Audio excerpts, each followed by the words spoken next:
gonna pick up the sticks. But what we gonna do is, What we gonna do is pick up 4. Pick You know up the 4? green, it's gonna be green. talk to him, Jared.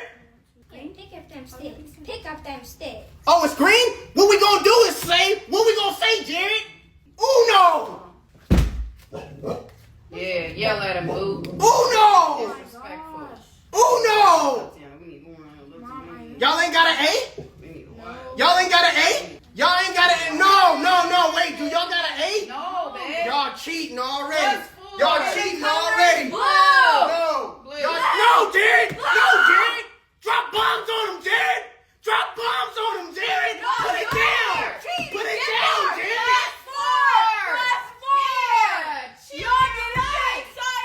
Oh, boo, babe, you gonna come protect me because he yelling? 4. Yeah, they yelling at me, boo. Goodness. You get him, boo. And the Y'all cheating. Y'all Blue. cheating. Let me see the deck. Y'all got 8. Let me see the deck. Y'all got too many cards. No 8. Show the 8. Show them that you ain't got 8. We ain't got no 8. Y'all got 8s. We do not have an 8 now. Go, babe. Tatiana, stop. You can't lie. Oh no. Oh no. Oh no.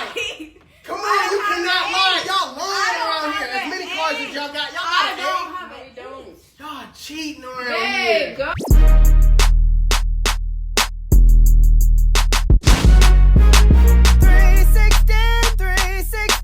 360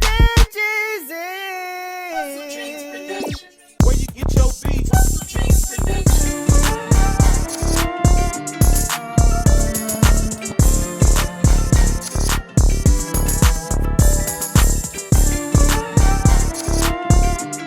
Alright you guys, so before you start cutting, what you want to do is comb the hair out first. What you're doing is basically lifting the hair off of the scalp, making it easier for the hair to feed into the teeth of the blade. Also, you're checking for cowlicks or any bumps in the scalp. So when you're doing a fade, I'm gonna show you guys basically how to work smarter and not harder. Alright, what I'm gonna do is I'm not gonna start by taking down the hair. I'm gonna start by setting my bald line in and I'm dropping it in the back, hence the reason why they call it a drop fade. I'm gonna go all the way on the other end and basically match it up on the other side. I'm gonna clear out the bulk at the bottom using my trimmers, but you don't wanna basically take out the bulk going directly in and irritate your client's skin. You wanna flip the trimmer over and go upward like you see here.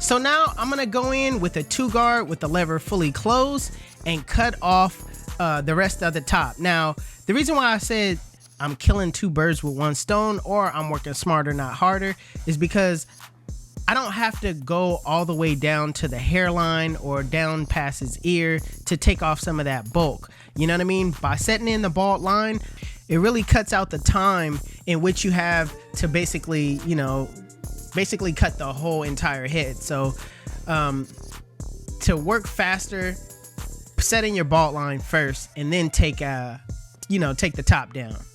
So as you notice, I'm going around that crown area and I'm basically treating it as if he has waves, which he does, but I'm not going through the crown. I'm basically going in a swirl like, you know, shape. We all have a swirl at that cowlick in our crown area. So to not make that area lower, go around it clockwise.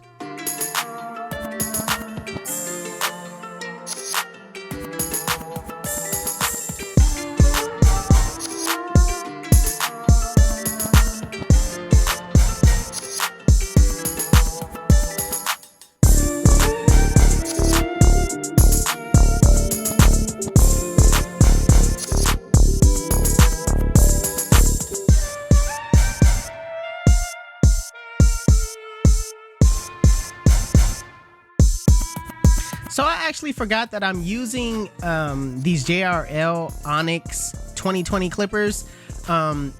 These are pretty dope. I'm gonna be honest with you guys. They cut good, they feel good. It's a 4-hour runtime, 3-hour if you you know, keep it on the 1 speed. It has 2 different speeds, but right now I got my lever open right now and I'm going up about a 1/2 inch, making sure that I go over the guideline multiple times to ensure that it's at that length.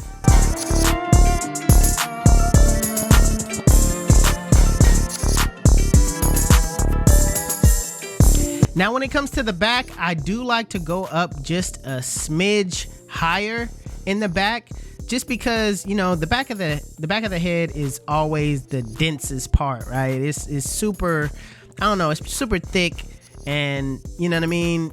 It's just not like the sides. The sides can be thinner. That's why I go up only a 1/2 inch. But in the back, I like to widen it a little bit more. That way it gives off a better blend.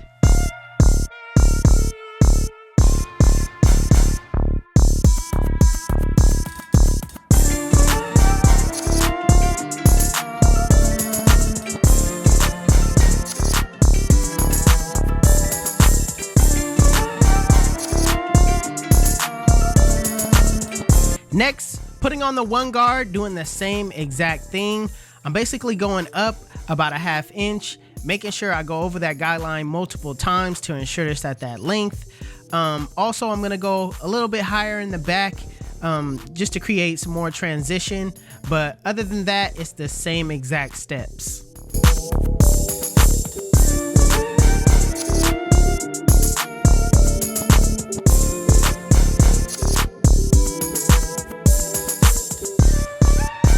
So a lot of the mistakes that I see from students is that they fail to commit to the width. You know what I mean? Like, don't be afraid to go up this high. You know what I mean? Just commit to the blends, commit to the steps.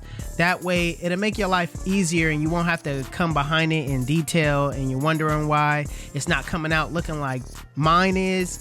It's because you're not really committing to the steps and how wide you make them.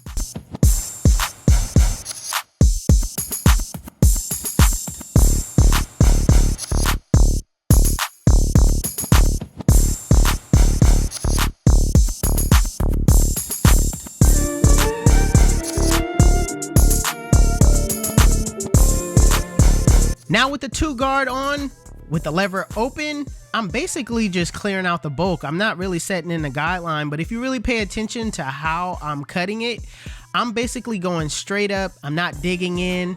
I still want some of that bulk at the top.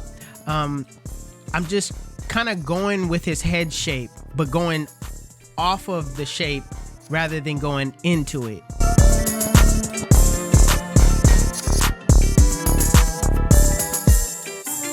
I like creating these full-length tutorials because it actually gives you a lot of information and it gives you a chance to follow along with what I'm doing. All right, so if you ever in a bind where you feel like the cut isn't coming out right, or you want to know how to do something, watch the full-length tutorials because those are jam-packed with a lot of information. So and it's just slow enough to where you can follow along. You basically just do the cut as I'm doing it.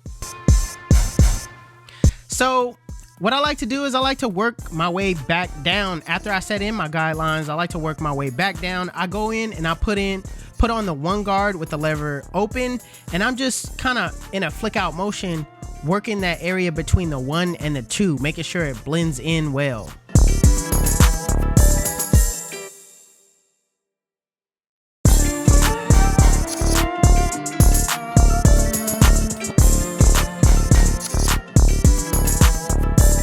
On this side, you want to pay attention to how the hair grows. Look at the way that I'm cutting it.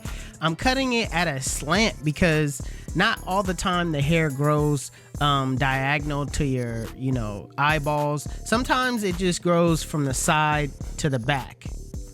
So like I said, I'm taking baby steps. What I'm doing is I just close the lever on that 1 guard, basically just softening up that middle line. All right, and the flick out motion is basically a 1 2 3 motion. Like it's a 1 2 3 and flick out, 1 2 3 flick out. You got to develop your own motion. All right, however you want to do it. Sometimes I'll even go to the line and just flick at it real quick, you know what I mean? So it all depends on how comfortable you are with doing it, but the flick out motion is a real thing. All right, so really lock in and pay attention to the difference between setting in a guideline and taking out a guideline. When you take it out, it's more of a quick flick out motion.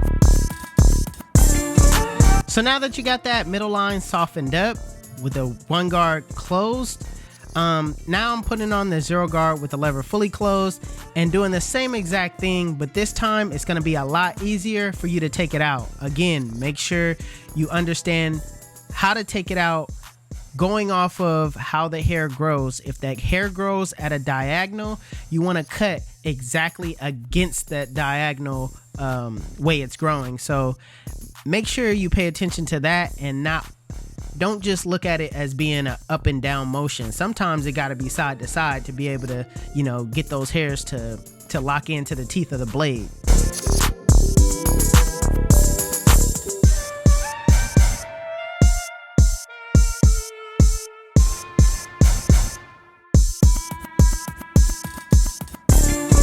For me, this is the longest part of, you know, fading, is either the 0 guard close or the, you know, no guard with the lever fully closed. When it's time to take out that middle line, that's probably the tedious, most longest process of doing this fade. So really be patient, don't rush it, and just know what direction your hair is going. I can't stress that enough. Like right here, you see how I'm going against the grain, just using my corners at a slight diagonal. That's how you gotta attack those areas to get the hairs to come off.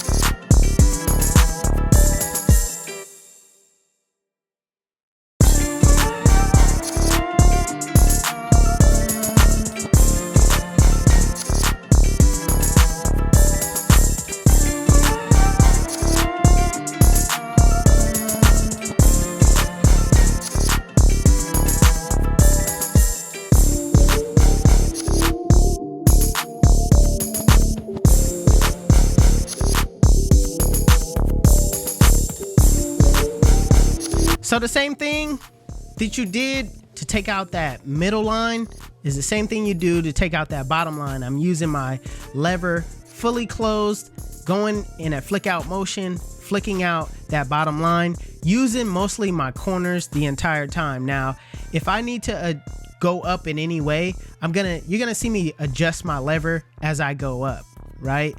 And as I go back down, I'm closing the lever, knocking out that bottom line.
So lastly, what you want to do to the blend is detail work. All right, detailing is so extremely important. All right, what I like to do is I like to utilize the mirror. The mirror shows you a different perspective on the blend than just seeing it head on. Also, I like to rest my eyes. It's the same thing as utilizing the mirror. You just rest it for a couple of seconds, come back to it, and then start detailing. What I like to do when I detail is I like to use my corners of the blade, kind of using them as like thinning shears to get in those areas where I see bulk.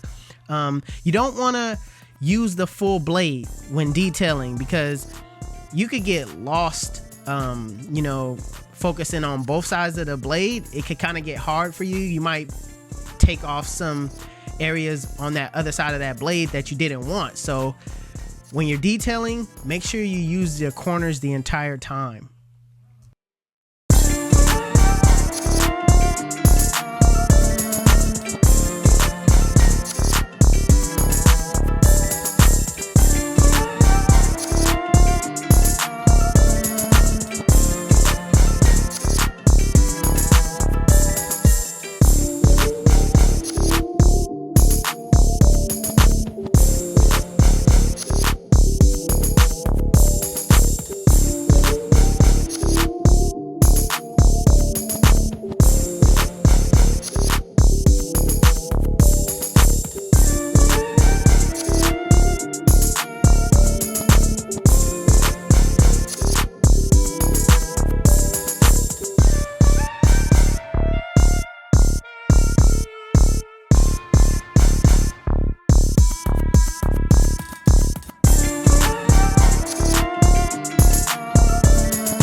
Alright, so how I feel about lineups, I feel like you either got it or you don't. I'm gonna be honest with you, alright?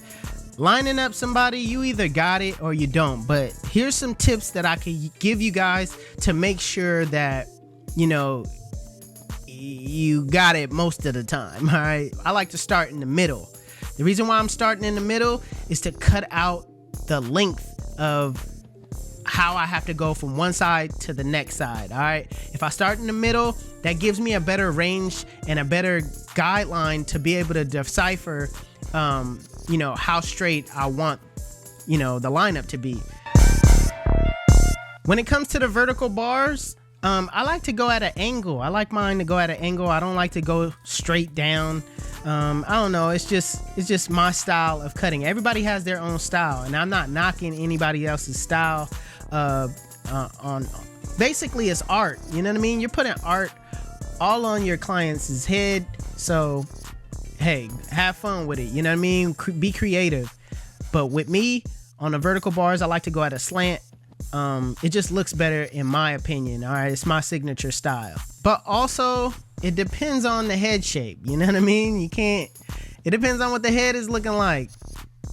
So you see how I'm starting from the middle? I'm able to see how straight I need to keep this line going towards his vertical bars. So I'm looking on both sides. I'm really locked in, paying attention, and you know, trying to get it as straight as possible without pushing back. Now, sometimes you gotta push a little bit. Now, I'm not telling you to go push far back, but sometimes, especially when you're in school, the stigma is no pushback, no pushback, no pushback, when sometimes you gotta take it there with these clients.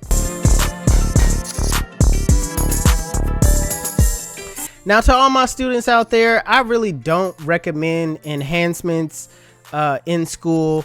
I'm not saying that I'm totally against it or anything like that, but of course I use enhancements. But I do also feel like if you're in school, try to refrain from using enhancements. That would just make you a better barber. All right, the reason why I use enhancements is because, you know, that's just where the industry is going. I don't want to be left behind, and also my clients, a lot of my clients want this, you know what I mean? So if they're paying $60 and $70 a haircut, they gonna want the works. It's an extra added service that you could use to, you know, upcharge on your prices. Me, I don't charge more for enhancement. I'm just at a you know, a base price, but you know, it's definitely an added service if you're coming out of barber school. But a quick tip for anybody coming out of barber school, what I did was I charged less than everybody else was charging, right?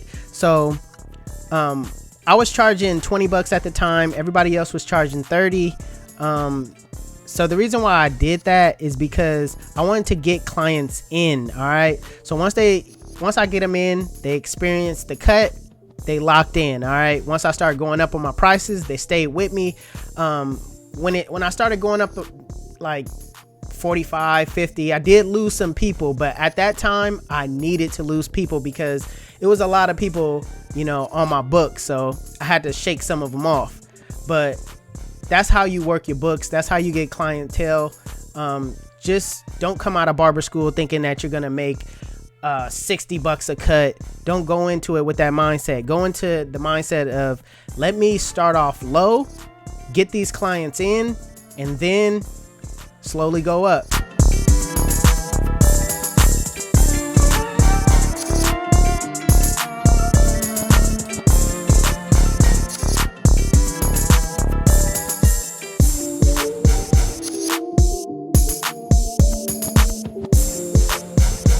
Listen, let me tell you why they call me 360. When they sit in my chair, I spin them in a full 360, and they come out feeling like God did. You too. This is the cut. And if you like it, make sure you give it a thumbs up.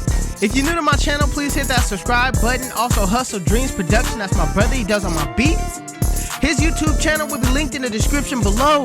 Make sure you guys go give him a follow. Also, if you guys want to know where you can find any tools that you seen in this video, links will be in the description below. Also, you guys can follow me on Instagram and TikTok. My TikTok is official 360 Jeezy and my Instagram is 360 Jeezy. But it's your boy 360 Jeezy, and I'm out of here.